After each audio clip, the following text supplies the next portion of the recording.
Hola, buenas tardes. Ya hace 2 años y medio que cada sábado nos reunimos con el auspicio del Movimiento Asamblea Constituyente para discutir las cuestiones de fondo que la prensa oculta y que la generalidad de los dirigentes políticos, parlamentarios, eluden o las tratan superficialmente. La verdad es que la situación chilena está súper enredada. Los aspectos económicos, los aspectos institucionales, los aspectos de orden público, la seguridad social en general, el debate sobre la reforma tributaria, todo aparece como una nebulosa, como una cuestión llena de fake news, como le llaman ahora, de informaciones falsas, de voladores de luces. Cuesta desenredar esta maraña. Así que hoy día vamos a tener dos pesos pesados del análisis de las ciencias sociales, el profesor Jorge Weil, que es doctor en economía de la Universidad de París y docente en la Universidad de Los Lagos en Osorno, y el profesor Jorge Magasich, que es historiador del Instituto de Altos Estudios de Comunicaciones Sociales de Bruselas. Ambos han estado ya en varios foros anteriormente. Creo que nunca habían estado juntos.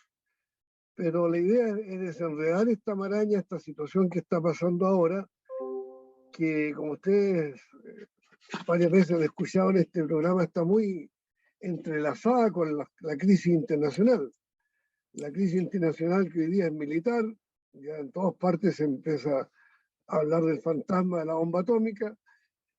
Hay 12 puntos de conflicto armado en este momento en el planeta, por cierto, el más destacado es que ocurre en Ucrania, pero también está la crisis ambiental, también están las elecciones en Brasil, que aportan un cambio muy importante a nivel latinoamericano, que tiene una gran proyección.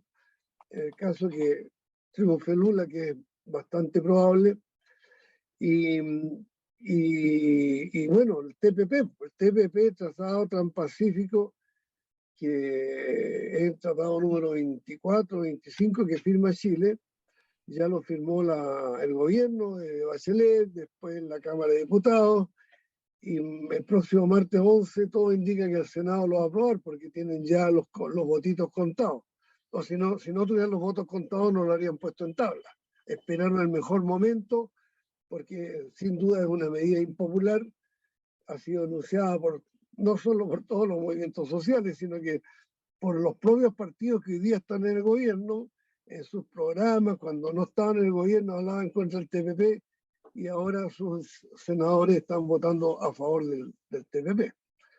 Así es que en este contexto llama mucho la atención, sabiendo lo amarrado que está Chile con Estados Unidos, llama mucho la atención que vino el hombre fuerte del Departamento de Estado, Anthony Blinken, no sé si se pronuncia así.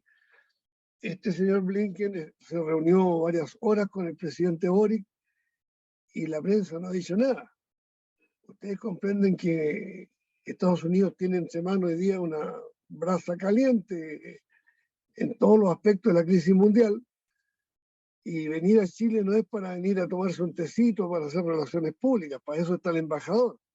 Si vino el dueño del fondo es porque aquí se requiere ordenar la casa y poner en línea al gobierno de Boric en esta crisis internacional con los intereses de Estados Unidos, pero no se ha sabido nada. Así que voy a partir ofreciéndole la palabra al profesor Weil para que nos ilustre cómo él ve la crisis en este momento, y en la segunda vuelta entonces vamos a ver los posibles cursos de acción, teniendo como telón de fondo una cocina, así se habla en la jerga política, un entendimiento en el pasillo del Congreso, bastante parecido al que ocurrió el 15 de noviembre del 2019.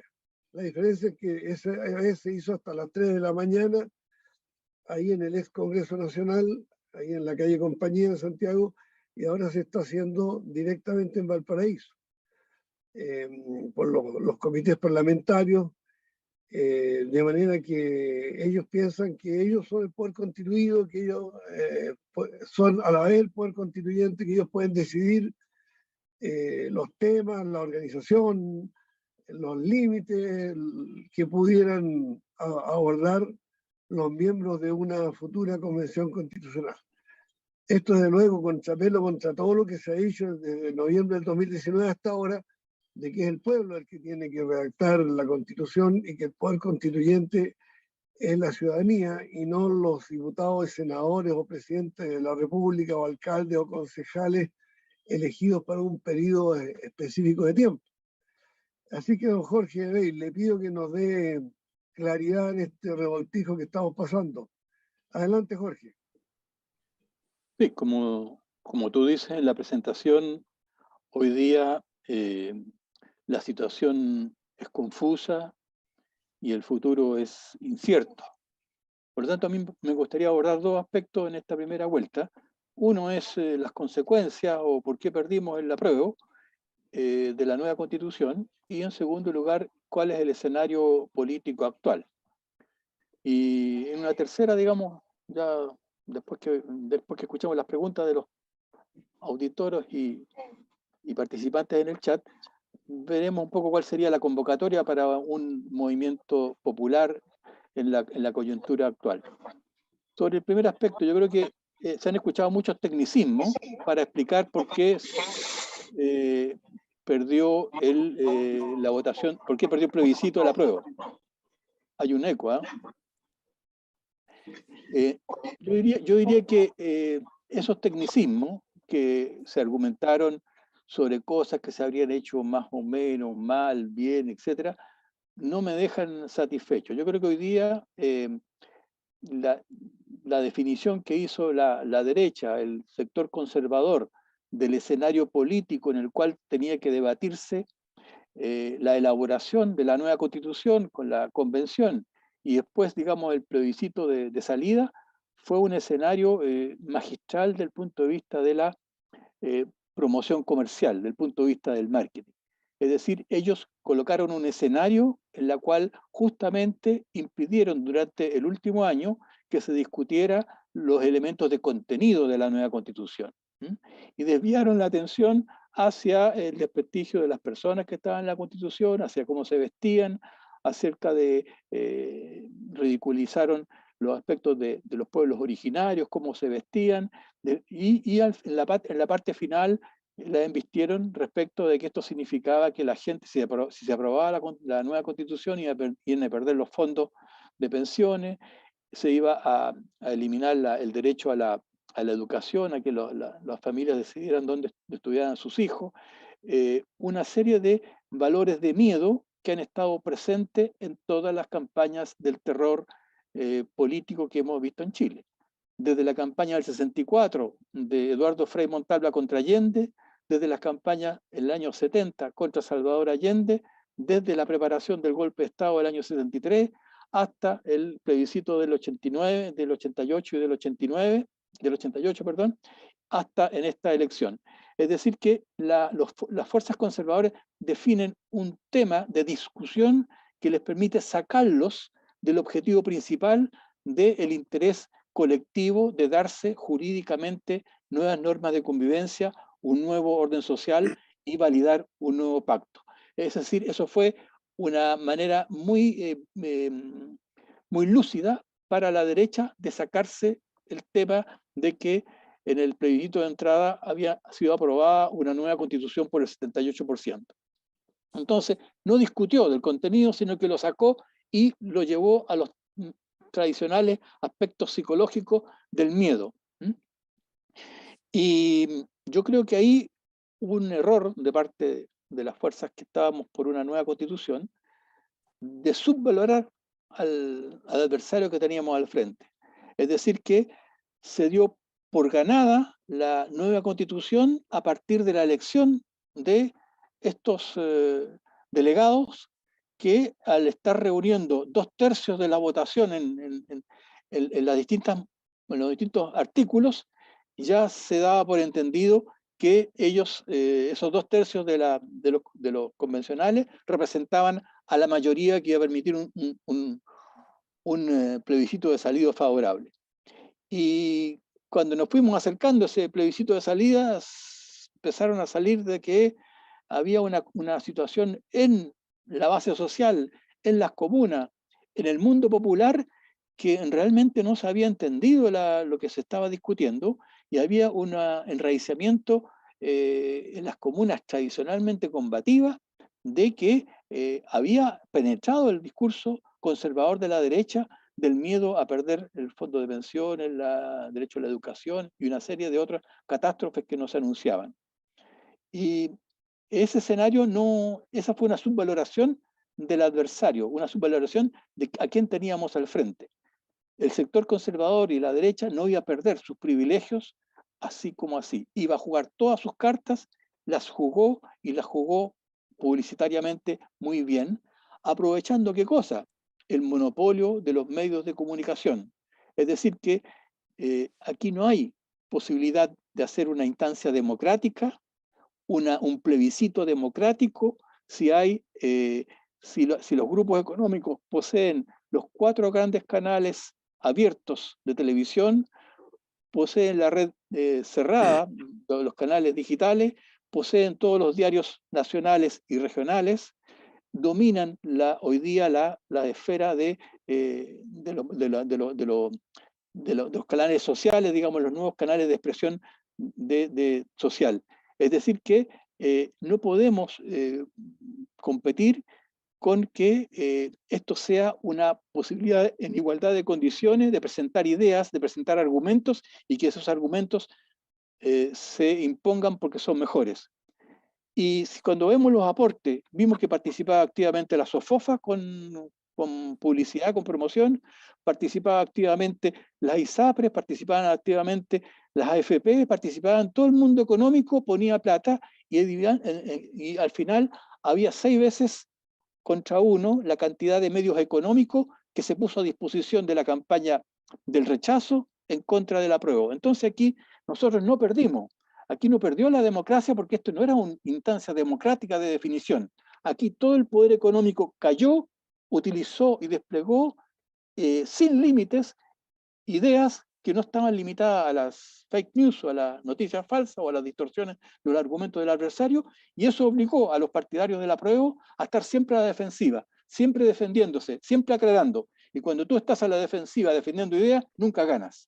Es decir, aquí evidentemente que se definió un escenario, la derecha tenía los medios y repitiendo, aplastó, digamos, a la idea contraria. Entonces, estamos frente al resultado de un plebiscito que no fue democrático porque los medios no estaban a la altura de los dos sectores que se enfrentaban con sus argumentos. Ganó el rechazo y eso nos sitúa en un segundo momento en la cual no hay nada que esté resuelto. No hay nada que esté resuelto porque justamente el proceso de elaboración de una nueva constitución, la configuración de las fuerzas para constituir un nuevo pacto social y salir de la crisis política, la crisis económica, la crisis de descontento social, la exclusión cultural de los pueblos originarios y de los sectores más vulnerables del país, no está resuelto. Aquí no hay nada que esté resuelto. Al contrario, esa era una salida para relegitimar la acción política y para, de alguna manera, iniciar un recambio de la élite que administraba las distintas instancias del poder del Estado. No ocurrió. Y por lo tanto, hoy día nos encontramos estancados, digamos, nos encontramos con una disputa entre la derecha más dura, la derecha liberal y la derecha socialdemócrata, por ver por los tironeos para dónde podría haber alguna salida.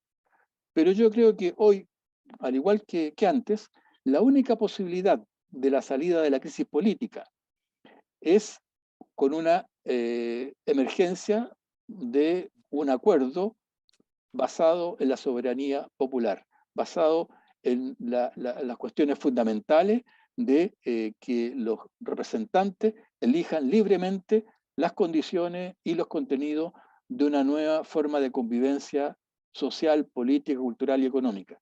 Y ello pasa por la democratización de la economía. No es porque yo sea economista.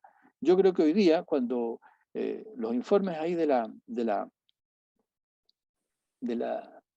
Servicio de Impuestos Internos, los insumos que ponen para hacer la reforma tributaria, nos dicen que hay 1.315 grandes propietarios, el 0,01% de la población del país, que participa y controla en 544 empresas y que tienen niveles promedios de ingresos de más de 20 millones mensuales de vengados, es decir, tanto por patrimonio como por participación en empresas, por ganancias que están al interior de las empresas pero que no las han retirado, etc. Globalmente nos dice que ese tipo de desigualdad económica es insoportable en un país democrático. Eso no, digamos, son esos sectores los que aportaron los recursos para sus distintas empresas que estaban en los distintos lugares. Un grupo económico en Chile tiene un banco, tiene una ISAPRE, tiene una financiera, tiene un retail, tiene un supermercado grande, tiene de la construcción, etcétera, etcétera. Está diversificado en una multiplicidad de empresas en las cuales actúa ese holding. Y ellos hacen jugar sus recursos para poder influir en los resultados de este plebiscito. Entonces yo creo que hoy día el problema político no está resuelto, la crisis persiste y una crisis que persiste se profundiza, la crisis económica no ha tocado fondo, por lo tanto vamos a ver situaciones más extremas de carencias y digamos, la situación política actual en la cual está jugando tanto los sectores conservadores como el secretario de Estado Blinken, es neutralizar al gobierno que está en Chile. Es decir, hoy día, al no tener mayoría en el Congreso y al estar, digamos, en una situación desfavorable producto del resultado de del rechazo de la Constitución, lo que va a estar, digamos, amenazado en forma permanente van a ser los ministros del gobierno de Boric, en el sentido de que si no se someten a lo que dice la derecha, van a destituir esos ministros y en la medida que haya más resistencia, van a destituir, van a también hacer una acusación constitucional contra el presidente de la República.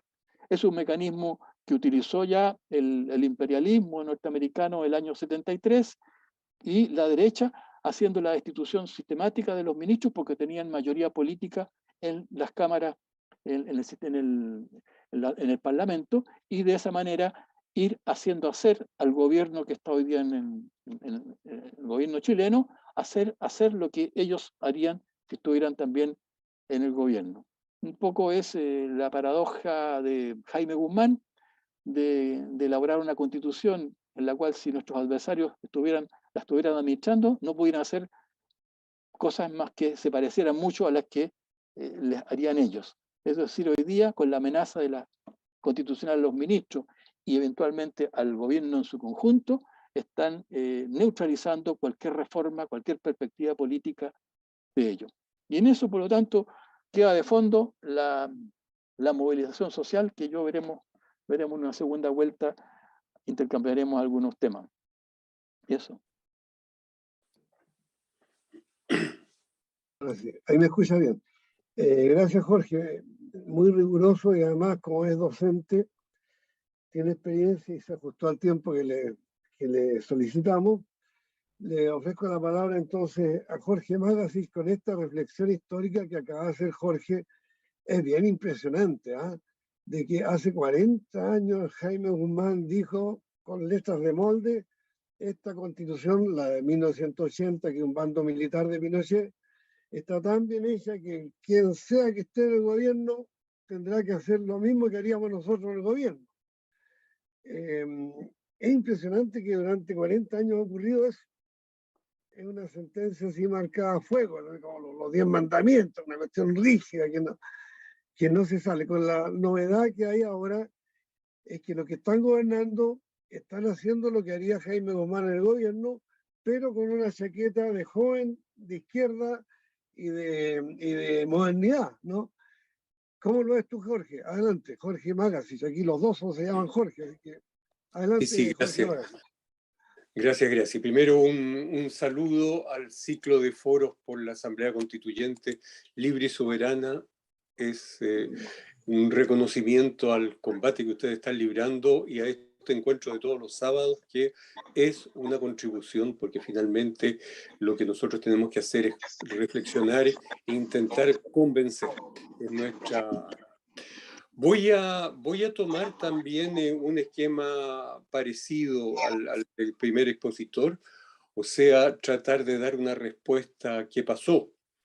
Los que me conocen saben que si van al Le Monde Diplomatique y el sitio web, escribí un artículo que apareció 2 días después del referéndum, donde desarrollé alguna de estas ideas, pero la idea fundamental, por supuesto, es que hubo campaña del terror y tuvo un efecto considerable, pero no se puede atribuir todo el resultado a aquella campaña del terror, porque campañas del terror han existido siempre. Se nombraron varias, añado incluso cuando ganó el Frente Popular el 38 también hubo uno. Iban a matar, fusilar como en España, en la guerra de España era el Cuco, después fue Cuba, en fin. Digamos, las campañas del terror es una constante casi en la historia de Chile, pero a veces pasan y otras veces menos. ¿Por qué esta vez pasó? Eso yo creo que es la pregunta que hay que hacerse. Primera reflexión, sí, es que pasó porque Jorge, que me antecedió, lo dijo, porque la prensa está, pero decididamente en manos del gran capital, de las grandes empresas, y es una prensa derechista, es el Mercurio, la Tercera y las televisiones derechistas que reinan a Chile. Ahora, paradójicamente esto no fue así a finales de la dictadura. Y esta es una paradoja de la historia de Chile. Había más pluralismo en los medios los últimos años de Pinochet que durante los 30 años de la transición. Es cuestión de hacer la lista. APSI, Análisis, Hoy, Cosas, La Bicicleta, todos esos fueron desmantelados y hoy día se sabe que fue una decisión política de la Concertación. Ahí Juan Pablo Cárdenas ha investigado al respecto y ha publicado bastante. O sea, si desapareció el pluralismo que se había conquistado y fue una lucha bajo la dictadura, fue por una decisión política en ese plano. Pero hoy día existe una oportunidad en oro de terminar, por lo menos en parte, con ese reino de la extrema derecha en la prensa chilena, que es el caso Clarín. Lo recuerdo en un minuto, pero el diario Clarín, el más difundido en Chile antes del golpe de Estado, era propiedad de Víctor Pey, un español exilado en Chile, que había comprado todas las acciones. Finalmente, por resumir la historia, desde el año 96 él intentó recuperar el diario y está en pleitos con el Estado chileno desde entonces, que finalmente los ganó en el CIADE, en un tribunal internacional. El CIADE reconoció a Víctor Pey como propietario del Clarín y que el Estado chileno le debía una indemnización. Víctor Pey murió el año 2018 a los 103 años pero él le legó las acciones del Clarín a la Fundación Salvador Allende de España, principalmente un 90%, y 10% a su hija. Esa organización está resuelta a volver a ser un diario pluralista en Chile y un tribunal español condenó al Estado chileno a pagar 540 millones de dólares de indemnización a los dueños del Clarín, que tenían un gran local en el centro de Santiago, la imprenta más moderna de América Latina en la época, era el diario más vendido, interviene el lucro cesante, en fin. Y hace 5 años, en 2017, el joven diputado Boric pronunció un hermoso discurso en la Cámara de Diputados pidiendo al gobierno que de una vez por todas indemnizara al diario Clarín. Yo les invito a escuchar ese discurso, se encuentra en YouTube, Clarín lo publicó, un discurso de 5 minutos con una excelente argumentación, dice, esto no solo es justicia, sino que va a aportar algo de pluralismo a la prensa en Chile, y en eso el diputado Gabriel Boric tiene toda la razón. Lo que hay que pedir es que cumpla, simplemente que cumpla su promesa como presidente, que firme el cheque y que el Estado chileno indemnice de una vez por todas Clarín, para que haya de una vez por todas un diario que aporte una opinión diferente, un medio que aporte una opinión diferente. está al alcance del gobierno y yo creo que eso tiene que ser una exigencia que hay que plantearla hoy día. Eso es sobre el tema de la prensa, porque es algo que se puede hacer y está al alcance del presidente de la República. Más aún, él lo prometió, que cumpla su promesa. Ahora, yo creo, como decía, que hubo otros problemas además de la campaña del terror. La Constitución, y la leí detenidamente, me pareció un proyecto inacabado, como lo puse. Por decirlo francamente, lo encontré que estaba mal redactada. En algunos momentos parecía más un manifiesto que una constitución, tenía demasiados adjetivos, pasaba páginas y páginas enumerando derechos, están todos los derechos que uno se puede imaginar, pero con un problema, garantizaba los derechos democráticos, como el derecho a asociación, el derecho a reunión, los derechos clásicos. Pero los otros derechos, o sea, los derechos sociales tipo vivienda, educación, los enumera. Por ejemplo, la Constitución enumera el derecho a tener un aire limpio durante toda la vida, lo que está muy bien, pero ¿y qué pasa si no hay aire limpio? Lo que ocurre, y a menudo, y no se sabe. Y digamos, este ejemplo es extensible a muchos otros. Era una Constitución que enumera muchos derechos, que está bien, yo estoy incluso a favor que se haga, es mejor que se enumeren que no hacerlo, pero la enumeración no basta, no los garantiza. Y yo creo que ahí tocamos un problema medular, porque en el plano económico era una constitución, un proyecto liberal. Yo aclaro que yo voté a prueba, porque consideré que era un progreso en relación a la constitución anterior, pero yo creo que no hay que ocultar los defectos, y eso es lo que estoy tratando de hacer. Era el derecho a propiedad, el artículo 78 de la Constitución, por ejemplo, planteaba el derecho a propiedad en todas las especies, sobre toda clase de bienes, salvo aquellos que la naturaleza ha hecho comunes en las personas.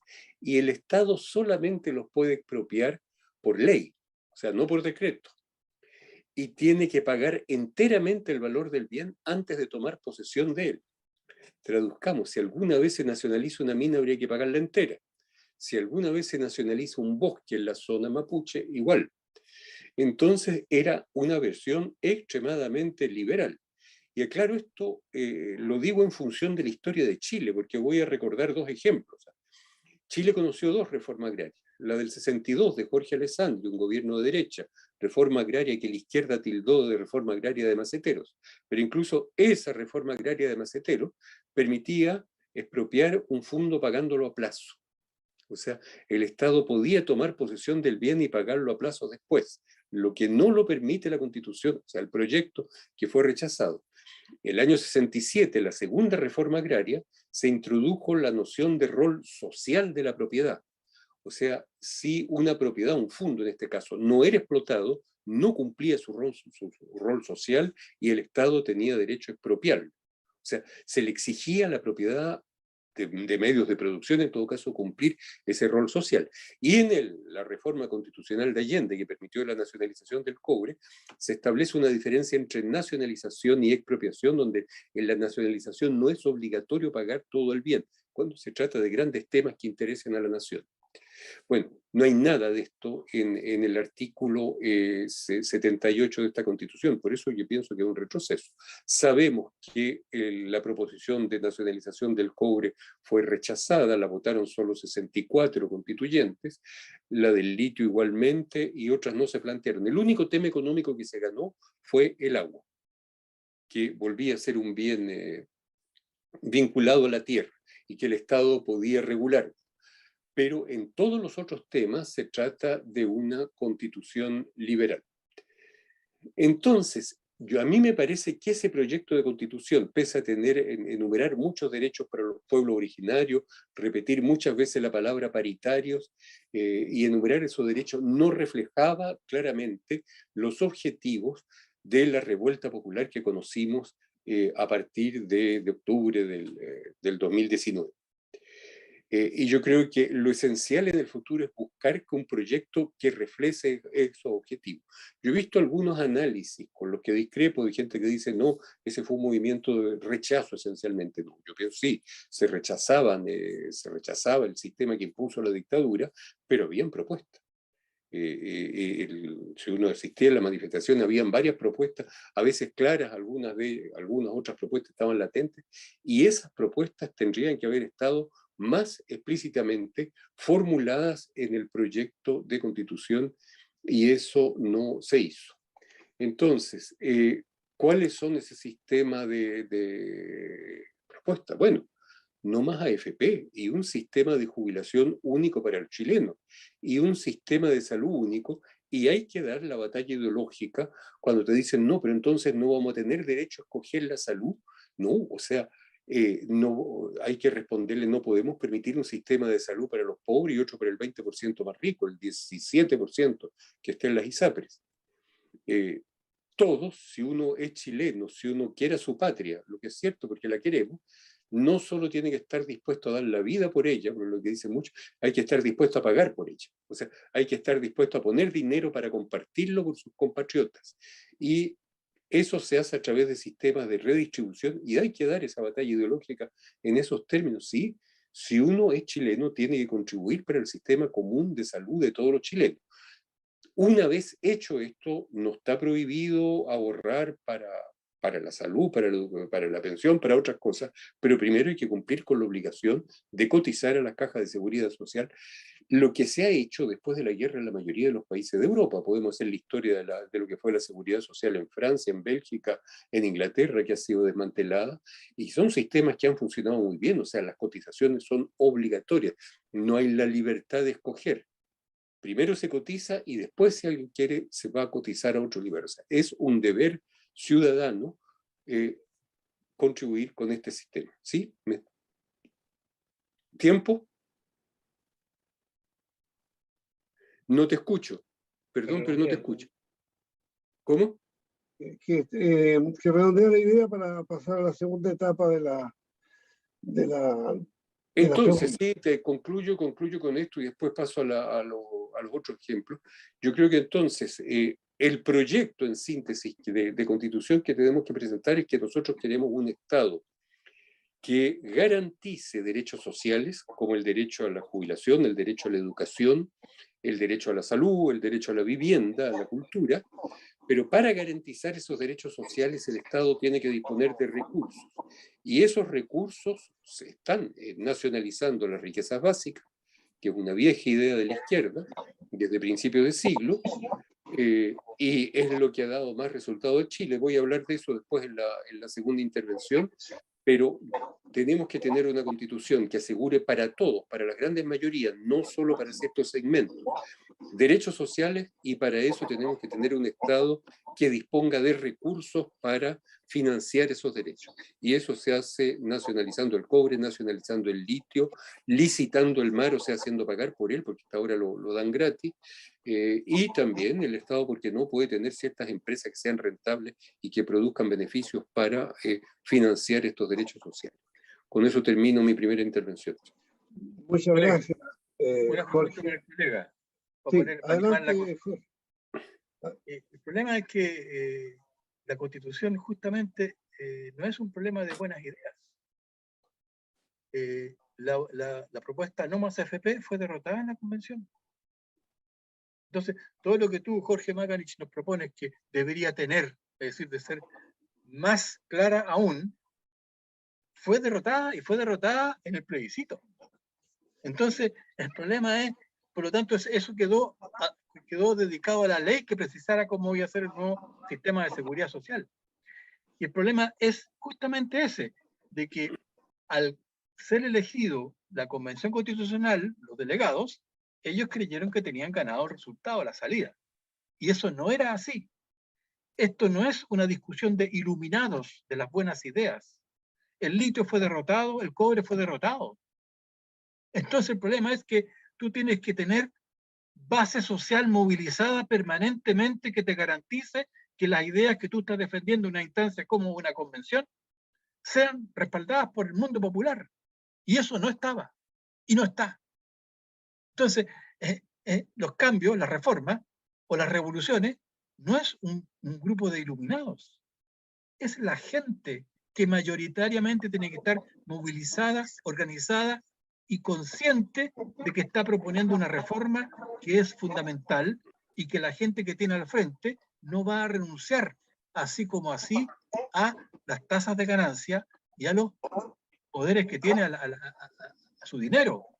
Yo insisto con aquí la concentración de la riqueza que había a finales del gobierno de Pinochet no tiene nada que ver con lo que hay hoy día. Y eso es difícil de entenderlo para mucha gente. Pero hoy día el impuesto 2022 de impuestos internos dice que el 0,01% de Chile, es decir, 1.315 personas, ganan 3.040 veces más que el que gana el salario mínimo en un año.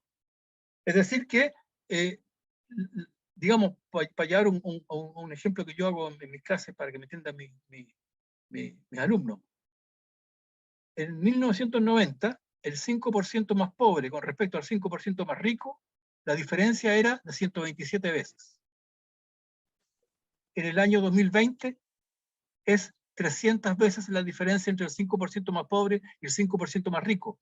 Pero al interior de los más ricos, entre el 1%, el 0,1 y el 0,01%, también se ha amplificado la diferencia. Entonces, sacar promedio no tiene mayor... Aquí la concentración de la riqueza que hay en Chile es la más alta que ha habido jamás, no solo en Chile. Yo creo que hoy día no hay país en la cual hay una concentración económica tan alta y la diferencia tan Jaime, ¿estás importante, escuchando tú? tan importantes como otras. Entonces, los países de la OCDE sería inentendible esta situación. Y eso es lo que le permite recursos para ganar cualquier plebiscito. Eso es lo que permite recursos para que este aplastante diferencias de las desigualdades sociales y la desigualdad económica le permita poner plata para aplastar cualquier idea al contrario. Gracias, Jorge Dale. Antes que conteste Magazine, yo quiero ponerle más pelo a la leche. Resulta que al comienzo, varios compañeros de los movimientos sociales cantaban victoria como que tenían mayoría. En varios foros dijeron, ganamos, la izquierda tenemos 2/3 dentro de la convención. Ese era el discurso, ¿no? Y muchos de ellos pensaban que la convención tenía plenos poderes, o sea, le atribuían a esa convención, que todos sabemos que estaba amarrada a pie y mano, poder constituyente. Y tanto así que anunciaron que el primer día de reuniones no iba a partir la convención, sino dejaban en libertad a los presos políticos. O sea, se arrogaban una facultad del Poder Ejecutivo, del Poder Judicial. Bueno, los hechos fueron decantando la cuestión. Y llegamos, estimado Jorge Magazine, a un momento, al final, en la hora 11 ya, en que la propia convención le otorga poderes al Senado y a la Cámara de Diputados, elegidos en noviembre del año anterior, del año 2021, para que puedan cambiar total o parcialmente los artículos aprobados por 2/3 en la Convención Constitucional. Es decir, voy a hacer una figura teórica, esto no es la realidad, pero en teoría el poder constituyente se deshace su facultad y se la entrega al poder constituido, a la Cámara de Diputados del Senado.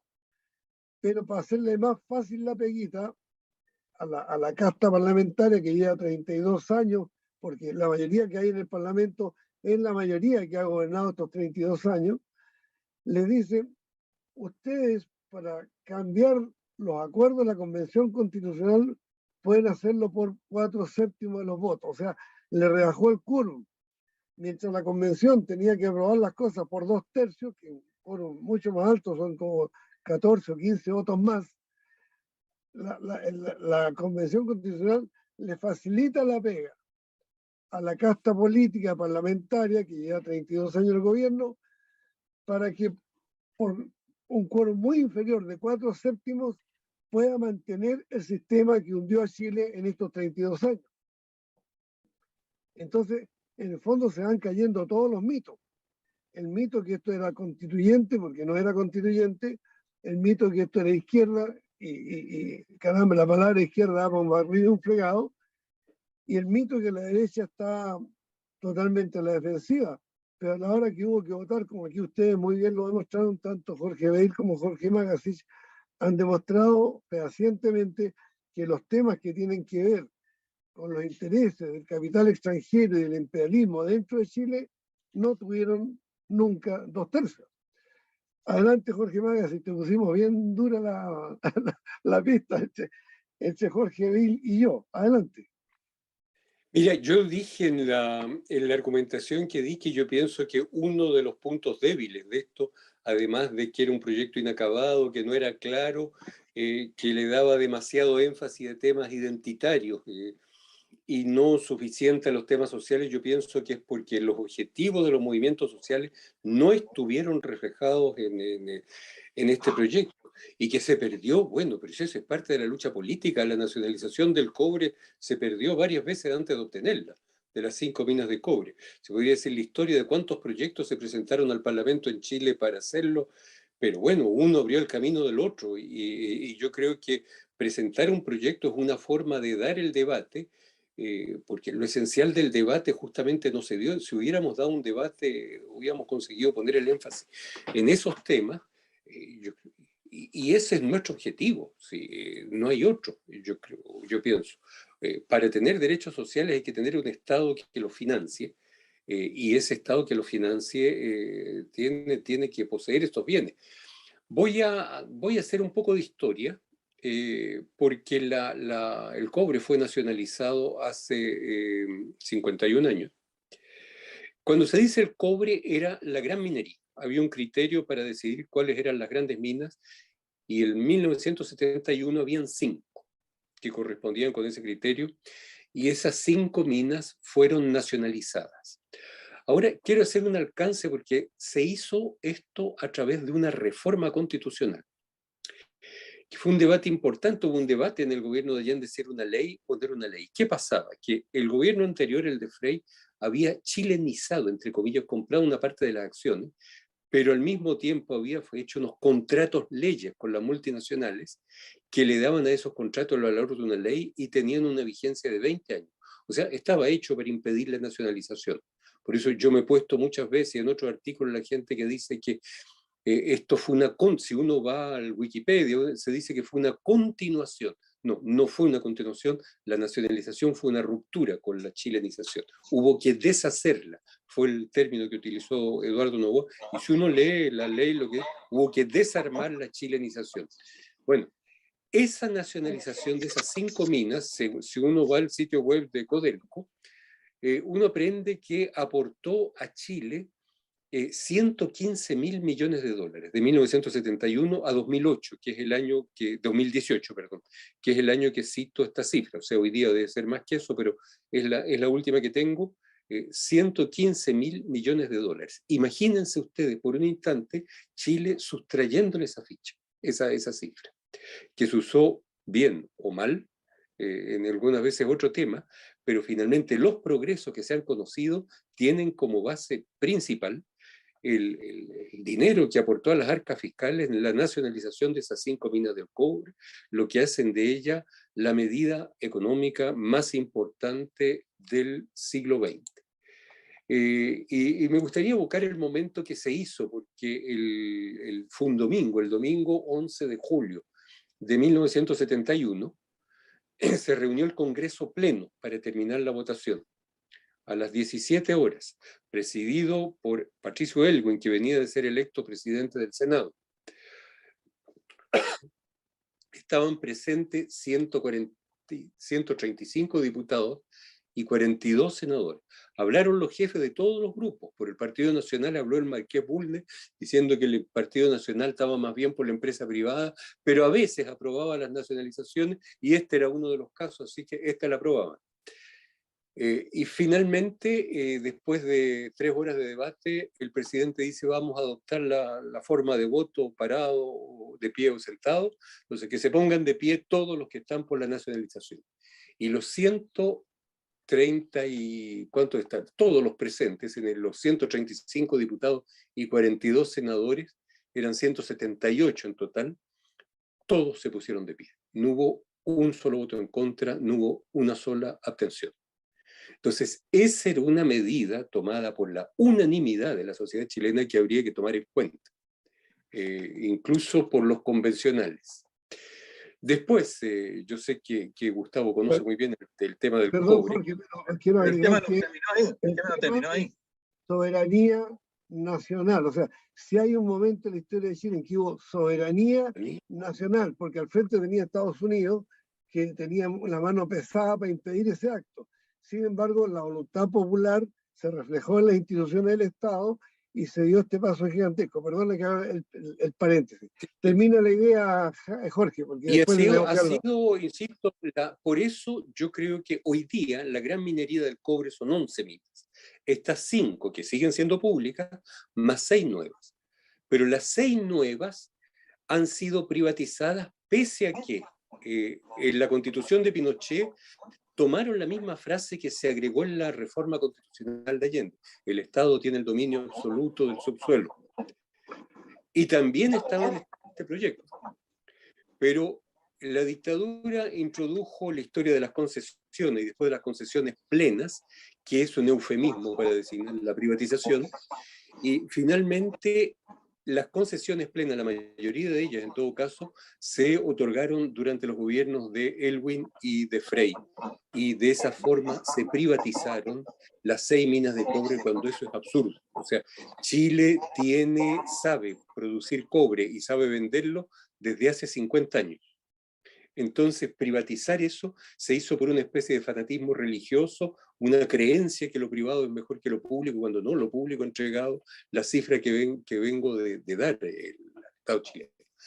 Entonces, sí que una votación se perdió, sí, se han perdido muchas en la historia, pero yo creo que ese es el objetivo, no comenzar a que hay que nacionalizar menos, no va a resultar un proyecto si se dice que hay que hacer menos nacionalización. O sea, para financiar servicios sociales el Estado tiene que nacionalizar el cobre. Y yo creo que si se obtuviera un referéndum, porque una de las cosas buenas que tenía el proyecto rechazado es que introducía el referéndum de iniciativa popular. Yo tenía la esperanza, si este proyecto pasaba, que se usara para el cobre, porque yo pienso que en la sociedad chilena hay una mayoría mucho más grande que la que hubo en la convención para nacionalizar el cobre. La prueba es este voto unánime. ¿Por qué la Democracia Cristiana y el Partido Nacional votaron nacionalización? Porque era tan popular que no se atrevieron a rechazarla en 1971. Algo de eso yo pienso que queda. Entonces, yo creo que esa medida es muy importante seguir teniendo. Y no sé si hay que tengo una idea más, pero no sé si la guardo para la última intervención. Ok. ¿Llego hasta acá entonces? No te escucho. Te falta el micrófono, Gustavo. Sí, es que el productor acá, mi amigo Jaime, me corta ahí porque se acopla. Ya.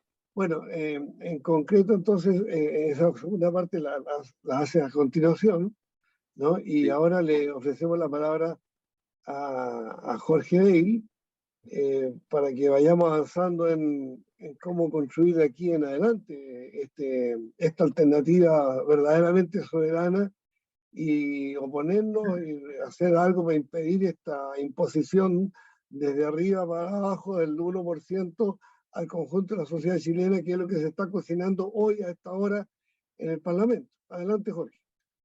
Yo creo que la explicación de Jorge Mañalich, justamente me permite volver a la actualidad. Aquí tú dices, qué sé yo, que el Estado no estuvo a las alturas porque todas las nuevas exploraciones del cobre se les permitió a las empresas privadas hacerlas y Codelco se quedó con las 5 grandes, que en ese momento eran 1.000 millones de toneladas de cobre. Por lo tanto, fueron las nuevas que hicieron esas inversiones y bajo la forma de concesiones tienen hoy día cerca del 78% de la producción nacional. Pero Codelco no ha bajado su producción. Codelco ha seguido trabajando, se ha seguido expandiendo y ya produce más que hace 40 años atrás. El problema, tocayo Jorge, es que el caso chileno no hay que hacerle confianza al Estado. Ese es el problema. Aquí tenemos un capitalismo de servicio público de un capitalismo de concentración de la riqueza, en la cual ha sido el Estado chileno del 90 al 2021 que ha favorecido la concentración de la riqueza, las desigualdades sociales, las exclusiones, las arbitrariedades. Entonces el problema aquí no es más Estado. El problema es que tenemos que cambiar y reformar el Estado. Entonces, no sirve hoy día que el cobre pase al Estado. Porque así como encontraron la boleta de las concesiones para el cobre, van a encontrar cualquier otra forma. Entonces, aquí, cuando estaba la comisión por las AFP, por la crisis con las pensiones, esa comisión lanzó una consulta nacional muy representativa con mucha gente que le preguntó si qué quería hacer con las pensiones. El 95% de los trabajadores respondió que no querían más AFP ni estatal ni privada. Hoy día, las encuestas dicen lo contrario. Entonces, una cosa es tener el descontento en la calle, tener, digamos, el rechazo al orden establecido en octubre del 2019, noviembre, diciembre, enero del 2020, es la rabia de esas desigualdades sociales. Una cosa distinta es construir una alternativa de un proyecto político capaz de reemplazar al orden establecido existente. Entonces, no hay que confundir movimientos sociales con la protesta profunda con una opción distinta y alternativa. Ahí estuvo la confusión, y ahí estuvo la debilidad de la Convención Constitucional de menospreciar lo que estaba pasando en las comunas, lo que estaba pasando en la base social. Y de las 300 y tantas comunas, el rechazo ganó en casi todas. Creo que hubo 8 comunas en las cuales solamente ganó el apruebo. Es decir que no estaba el mundo popular detrás de las reformas al Estado. Y es por menospreciar el valor de lo político, hacer una identidad entre una suma de descontentos que encarnaba cada uno de los movimientos sociales con un proyecto alternativo. El no trabajar, la movilización social, el no haber continuado estando cerca de la gente, es lo que produjo esta debilidad en el transcurso del año 2021-2022 y que finalmente se expresó que nos tiraran la caballería encima con gran promoción comercial y que hicieran ñico las opciones posibles de alternativa. Yo creo que la Constitución no tiene, la propuesta de Constitución no tiene mayores problemas de tecnicismo. Cuando se juntaban los 2/3, se juntaban los 2/3 y ganaba la opción reformista, y cuando no se juntaba, perdía varias veces, finalmente quedaba en que se le daba a la ley la opción de precisar las cosas. Hoy día, entonces el problema no fue, el problema fue político, y sigue siendo político. Hoy día, mientras se sigue pensando que un grupo, una élite de lúcidos puede redactar una buena constitución y no piense que es el pueblo el que la tiene que decidir, evidentemente que estamos impedidos de enfrentar una salida de crisis virtuosa, una salida de crisis política que resuelva los problemas fundamentales que hemos estado acumulando y que arrastramos hasta el día de hoy. Gracias, Jorge Dale. Voy a hacer una pequeña acotación nomás. Un año antes de la revuelta popular de octubre del 2019, una encuesta del Centro de Estudios Públicos, que es para nuestro público, para quienes nos ven y nos escuchan en todos los 5 continentes, el Centro de Estudios Públicos es el centro de pensamiento más consolidado de la oligarquía chilena, de la élite dominante, del Mercurio. Entonces, en general la academia le concede a las encuestas y a los estudios del Centro de Estudios Públicos una dosis de cientificidad. Y esta encuesta dijo que el 80% de los chilenos encuestados, chilenas y chilenos encuestados, respaldaban la nacionalización del cobre y que el 75% respaldaba la Asamblea Constituyente. Y resulta que en la hora undécima, como dije antes, al terminar la Convención Constitucional, bueno, 3 años después, se vota y en la convención ganamos nosotros, los de la Asamblea Constituyente, sacamos 103 votos. Varios independientes que habían votado con la derecha votaron a favor de la Asamblea Constituyente y quedó ahí de que para hacer una nueva constitución solo una Asamblea Constituyente convocada mediante referéndum, no por el gobierno, tenía esa potestad, ¿ya?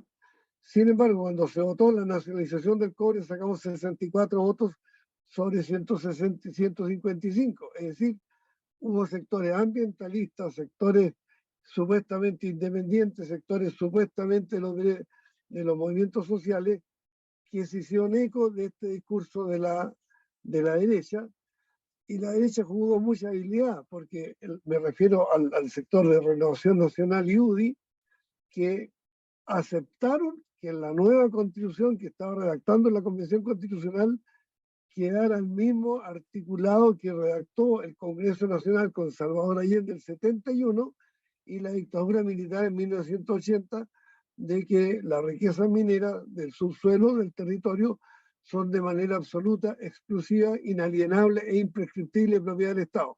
Es decir, una afirmación tan radicalmente de izquierda no tuvo ningún problema la oligarquía chilena, los representantes reaccionarios dentro de la convención, en hacer la suya. ¿Por qué cito esto? Porque, como aquí se ha dicho, lo que está escrito en el papel de la Constitución da para un barrido y un fregado, y lo que tiene que prevalecer es la política. Y me parece que en el punto de la política es donde fallamos, porque efectivamente los compañeros y compañeras que hicieron una política antisistema, llamémosle progresista, llamémosle reformista, llamémosle antineoliberal, como queramos llamarla, esos compañeros tuvieron un voto zigzagueante. A veces votaron con la oligarquía por la conservación del sistema neoliberal y otras veces votaron con los sectores populares. Perdonen que me largué en este punto, porque es necesario que derribemos los mitos de que toda la culpa de los resultados es de la derecha, como dice Magasic. El mundo popular tuvo deficiencias muy severas, sin quitarle por ello mérito a las convencionales y damas y varones que hicieron un esfuerzo por hacer una constitución democrática. Ahora le corresponde a Jorge Magasic. Jorge, ¿cómo vemos el futuro? Bueno, yo creo que se necesita más Estado, contrariamente. Y lo digo porque eso es lo que plantearon los estudiantes del 2011, por ejemplo. Cuando decían educación pública, gratuita y de calidad, era una reivindicación contra la educación que se había desestatizado o privatizado y querían que eso volviera a la sociedad. Yo creo que también el ejemplo de estas 5 minas de cobre que han arrojado tales sumas, que han permitido un cierto desarrollo de Chile, es otro ejemplo en ese sentido. El Estado lo que ha hecho, claro, el Estado controlado por la derecha, lo que ha hecho es privatizar, y eso justamente es lo que hay que evitar. Pero esto no significa que hay que negar la propiedad estatal, la propiedad social en el fondo, que me parece necesaria para las 6 minas de cobre que son privadas y también para las minas de litio y para otras cosas. Yo no conozco otra forma de propiedad. No sé si algún movimiento estará gestando otra, pero la que ha dado plata a Chile son las 5 minas de cobre nacionalizadas que pertenecen al Estado. Pero esto yo creo que está sometido, déjame terminar ahora. Déjame terminar esta idea porque la voy a conectar con otra. Esto lo quiero conectar con otra idea que era por lo que quería. Por nunca había favor, sido tan grande ni había tenido tanto dinero el Estado chileno después del 90. Nunca había sido tan grande ni tanto dinero. Y nunca se habían generado las desigualdades que existen hoy día. Pero no se genera por el dinero del Estado, no se genera por el dinero que tiene el Estado. Y se generan tu idea, por favor. Porque no hay elementos reguladores, porque el Estado se ha negado a introducir en la sociedad elementos reguladores. Yo no creo que negando el Estado vas a obtener más liberalismo. Ahora, el problema es que yo creo que ese Estado tiene que ser controlado. Y ahí viene la otra idea que quiero introducir, y que yo creo que es otra cosa que tenemos que reivindicar, que es una cierta austeridad de todos los puestos públicos. Yo no me gusta hablar siempre de la clase política, pero yo creo que ahí hay una reivindicación popular que es necesaria.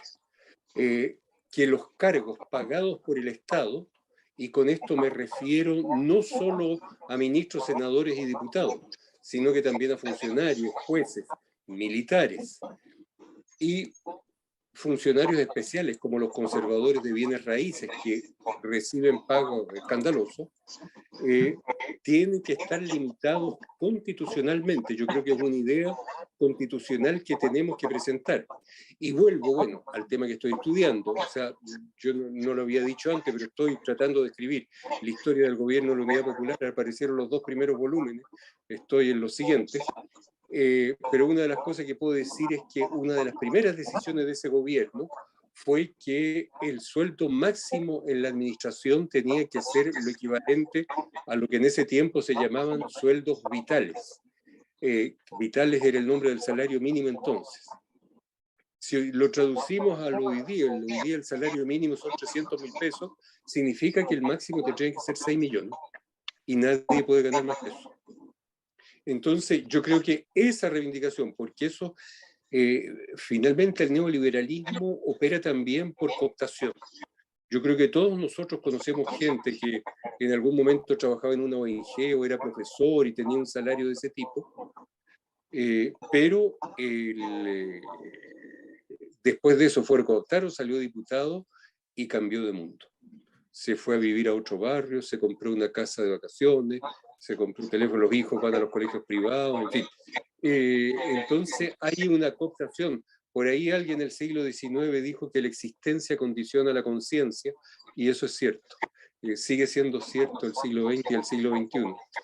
Entonces, yo creo que se necesita también introducir en la Constitución este criterio, por ejemplo, que es una forma de limitar. Yo no les pido que sean pobres, pero yo creo que no tiene que haber una cooptación hacia el nivel de vida de los más ricos.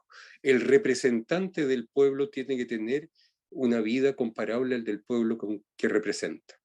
Yo creo que ese es un requisito y eso es muy sentido. Eso es muy sentido y tiene que estar en la Constitución. Yo pienso que el proyecto de Constitución lo dejaba para la ley. Una ley va simplemente encargado de que una ley estableciera los límites de las remuneraciones de la función pública. No, yo creo que el criterio central está en la Constitución y a mí me parece que sigue siendo, por ejemplo, la de varias centrales sindicales, que la diferencia no sea más que de 1 a 20. Que era la que se aplicó el gobierno de ayer. Se puede debatir, por supuesto, pero tiene que haber un criterio de esa índole. Y que sea claro, nadie puede ganar en la función pública más que 20, por ejemplo, 20 veces el mínimo. Y yo creo que eso es muy sentido y va a permitir un mejor control de las autoridades. Porque se necesita, por supuesto, que en eso estoy de acuerdo, que haya un control popular y un control social de las decisiones de las autoridades públicas en ese sentido. Gracias, estimado Jorge Magasis. Estamos en la etapa final. Le voy a dar la palabra 5 minutos a cada uno. Yo quiero replicar porque quiero replicar a eso. Jorge, te voy a dar la palabra enseguida, Jorge, y déjame hacer una pequeña aclaración nada más.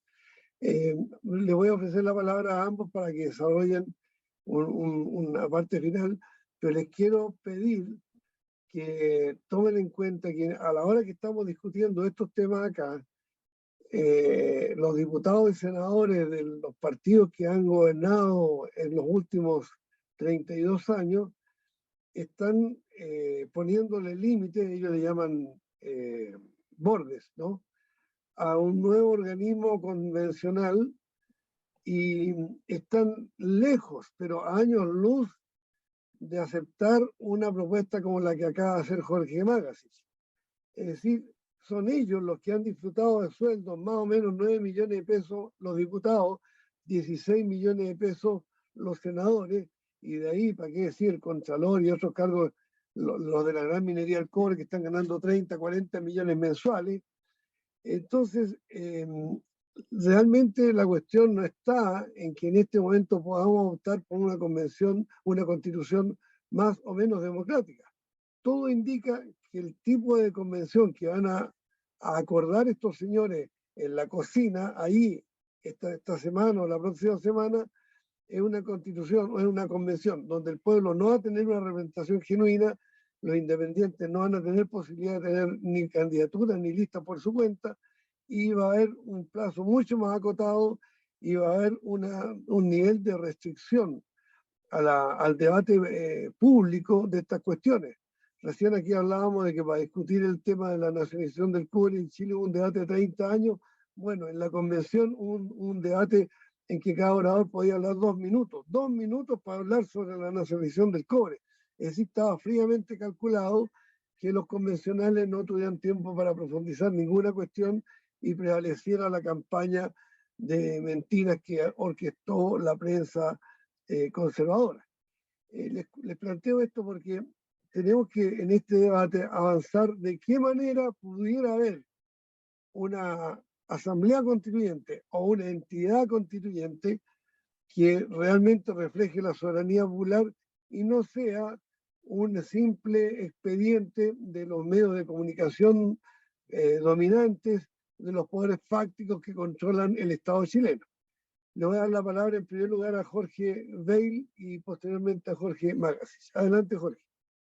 Sí, digamos, lo que yo aludía en mi intervención inicial y que no encuentro que no ha sido respondida, es que aquí no necesitamos más Estado, porque el Estado ha sido, nunca el Estado había crecido tanto como en los últimos 30 años. Nunca había tenido más recursos el Estado en los últimos 30 años. Nunca había tenido políticas más focalizadas, más instancias, etc. Yo hago clases en ciencias políticas, administración pública, y me dedico sistemáticamente durante los 15 años últimos a eso. Hoy día el Estado es el que ha favorecido las desigualdades sociales, ha favorecido la antidemocracia económica, ha favorecido la concentración de los medios de comunicación de masa. Hoy día hay muchos menos medios de comunicación de los que había en el año 1990 que pudieran expresar la libre circulación de las ideas. Entonces, el problema no es más Estado. El problema es que hay que cambiar a otro Estado. Hay hay que reformar cuestiones fundamentales sobre las cuales se basa la democracia social.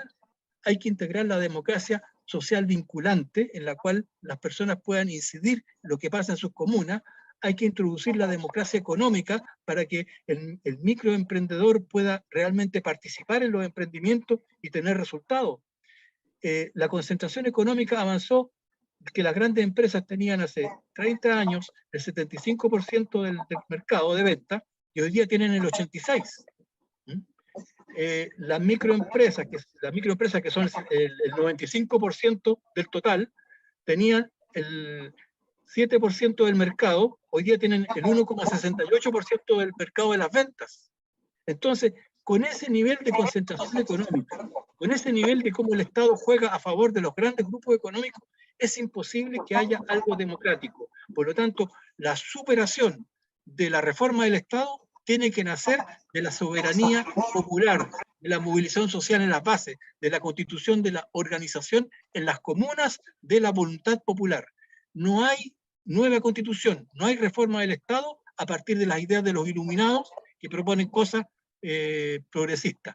Ahí está, yo creo que lo más avanzado ha sido la propuesta de convención del año 2022. Y yo la celebro y la apoyo en todos sus ángulos.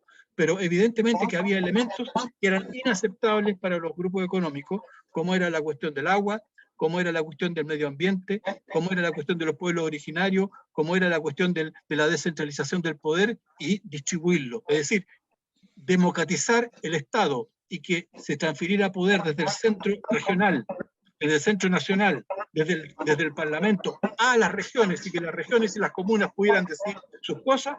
La extensión de la democracia era inaceptable para una clase dominante que durante 500 años ha detentado el poder desde el centro, desde la colonia española hasta el gobierno, digamos, de Sebastián Piñera, que terminó el 2022. Entonces, el problema es cualitativo, no es un problema de más Estado, sino que el problema es que hay que cambiar las condiciones en las cuales se ejerce el interés colectivo, las bases jurídicas y constitucionales sobre las cuales se debate se establece un nuevo pacto social y se establece cuál es las reglas de convivencia que tenemos. Yo creo que es la única forma de avanzar favorablemente hacia una democratización verdadera de la sociedad y obtener resultados en ella.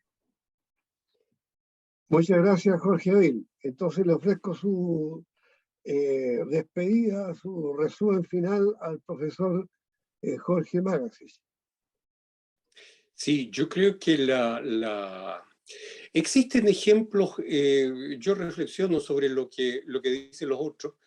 La seguridad social, por ejemplo, en Francia, donde estudió mi colega, claro, no es exactamente el Estado, es un gran fondo que es administrado por los trabajadores y los patrones y también ahora por una intervención del Estado, pero eso y seguridad social quiere decir salud, jubilaciones, asignaciones familiares y cesantía. En Bélgica es algo parecido. O sea, se pueden imaginar, pero en todo caso se necesitan recursos. Y esas seguridades sociales, ambas que cité, tienen un porcentaje del orden de por lo menos 25% de aporte público. El resto son cotizaciones patronales y cotizaciones de los asalariados. Ahora, yo creo que los 30 años incluso, o sea, hay un libro que es un clásico de María Olivia Monkever, El saqueo, que muestra cómo un proceso de privatización de empresas que son públicas. Por supuesto que hubo un proceso de desestalización, si la lista es muy simple. Todas las telecomunicaciones eran públicas, los puertos eran públicos y todo eso fue privatizado y por ese mecanismo han crecido las desigualdades. Porque han disminuido los sistemas de regulación que antes podía tener una sociedad. Y yo creo que para financiar la educación, financiar la salud y financiar la jubilación, y yo no he escuchado ninguna respuesta, salvo que esto que tiene que venir del pueblo, ¿sí? Pero ¿cómo? O sea, yo no conozco otro sistema que no sea a través de fondos que vengan de fondos públicos. Y para eso el Estado necesita riquezas básicas. Y en ese sentido es lo que yo pienso. El Estado, la sociedad tiene que disponer de ese recurso. Estoy de acuerdo con que tiene que ser un Estado más democrático y mejor controlado, pero con recursos, porque sin recursos no va a tener eso. Entonces, en resumen, el mensaje que yo quiero hacer pasar, mi opinión es que nosotros queremos que la sociedad tenga derechos sociales, eso es lo que va a disminuir desigualdades y va a permitir una vida digna, o sea, que cada persona tenga derecho a un salario digno, que haya derecho al trabajo, derecho a la salud, derecho a la educación, derecho a la jubilación y a la cultura, pero para financiar esos derechos el Estado necesita recursos. Pero además ese Estado tiene que ser controlado democráticamente y tiene que haber un control estricto de los electos y por supuesto que con todos los avances democráticos que se puedan dar. Y la descentralización también estoy de acuerdo. Eso yo creo que tienen que ser las bases de propuestas constitucionales, que probablemente no van a pasar inmediatamente. Son luchas que pueden tomar muchos años, incluso exceder nuestras vidas. Pero las luchas sociales son así. Finalmente esas ideas en un momento van juntando fuerza y en algún momento pasan, como fue la historia de la nacionalización del cobre, que ha sido la medida económica más importante que se ha tomado en Chile y la que más ha producido para el pueblo de Chile. Eso es lo que quiero. Muchas gracias, estimado Jorge. Permítanme agradecer la presencia de estos panelistas, viejos amigos o amigos viejos, como les calce mejor. Agradecer la gestión en la producción de Jaime Parra y Adelchi Santana, el apoyo de los Facebook, que son varios, pero voy a nombrar los que están en línea, el movimiento MOV Asamblea Constituyente, el Facebook Urracas Emaús, el Facebook Capacitación Ciudadana, correo del ALBA, Asamblea Constituyente, que transmite desde Suecia, Comuna Debate, Coordinadora en Defensa del Maule Sur, La Lista del Pueblo, El Vecino Normal y Canal 8 de Peñalolén. Les quiero pedir que difundamos esta manifestación que muchas organizaciones sociales están anunciando para el martes 11 frente al Congreso en Valparaíso para repudiar lo que parece ya inminente, que es la aprobación en ese Congreso del TPP-11, que si se pone sobre la mesa si todo el mundo pudiera discutir, vería claramente que es la abdicación a todo principio de libertad, de autodeterminación, de soberanía. Entonces, igual que lo que pasó con la Convención Constitucional, para poder dominar, para poder ganarnos, lo que hacen ellos, los de la élite dominante, es suprimir el debate, que nadie sepa una línea de lo que diga el TPP-11, todo secreto. Llevamos desde la época de Michelle Bachelet, que todo esto se hizo entre gallo de medianoche, una conspiración contra el pueblo, son miles de páginas, incisos, tecnicismos, de manera que no se sabe por parte de la opinión pública el significado específico de cada una de sus cláusulas. Lo mismo pasó con la convención. La inmensa mayoría de los que votaron rechazo no habían leído una línea del articulado redactado en la Convención Constitucional y no podían valorar ni una de las 60 o 70 cláusulas que por 103 votos, o sea, por 2/3 de la Convención, si 2/3 de la Convención no representan al pueblo de Chile, entonces ¿qué diablo representa al pueblo de Chile? Sin embargo, el público no votó porque no conocía esas cláusulas, votó por esta propaganda que muy bien ilustró Jorge Bail y Jorge Magasich al bulto, diciendo que todo esto era un mamarracho y los convencionales eran unos locos. He citado esto en este momento final porque la situación es muy grave, porque todo lo que aquí se ha dicho de que es necesario terminar con la dictadura de los medios de comunicación en manos de grandes grupos económicos transnacionales especialmente, de que es necesario rescatar el Estado que ha sido usurpado por la oligarquía, ¿no?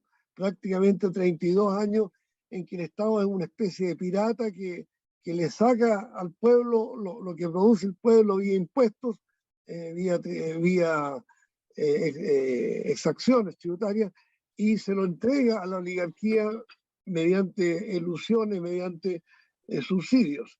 Es todo lo que aquí se plantea de terminar con la corrupción, todo lo que se plantea ponerle coto y exigirle al capital extranjero que cumpla con parámetros mínimos aceptables en cualquier país capitalista desarrollado. Todo lo que aquí se ha dicho de democratizar las Fuerzas Armadas, todo eso va a quedar fuera del debate. O sea, todo lo que estamos reclamando como mínimo minimorum de democracia participativa y vinculante va a quedar fuera de las atribuciones de la nueva convención que está siendo en este momento gestada por el poder constituido, por una casta de privilegiados que pertenecen al 1% más rico de la sociedad chilena, que han mantenido sus privilegios durante 32 años en el Parlamento, pero sirviendo para los grandes privilegiados, las mineras del cobre, del litio, del oro, los dueños de la pesca, los dueños de los bosques, etc. Y finalmente, entonces, los llamo a impulsar este proceso de unidad de los movimientos populares que se ha logrado a través del reencuentro social por la soberanía de los pueblos. Y precisamente es en Valparaíso, el próximo martes a las 5 de la tarde, que vamos a realizar el primer acto masivo pluralista para superar sectarismos, superar espíritus de capilla, mesianismo, propuestas identitarias, focalistas, y tratar de que todos para uno y uno para todos, tratar de que los distintos movimientos sociales en resistencia contra el capitalismo salvaje confluyan en la necesidad de una constitución hecha en una asamblea constituyente plenamente libre y soberana que represente la capacidad de la autodeterminación de los pueblos de Chile. Les agradezco esta participación y le invito para el próximo sábado a un nuevo programa del Movimiento Asamblea Constituyente, Foro Constituyente. Muchas gracias a ti, Gustavo, a Jorge y a todos los oyentes. Sí. Gracias. Chao, Jorge. Chao. Chao, Jorge. Chao. Buenas noches. Buenas noches.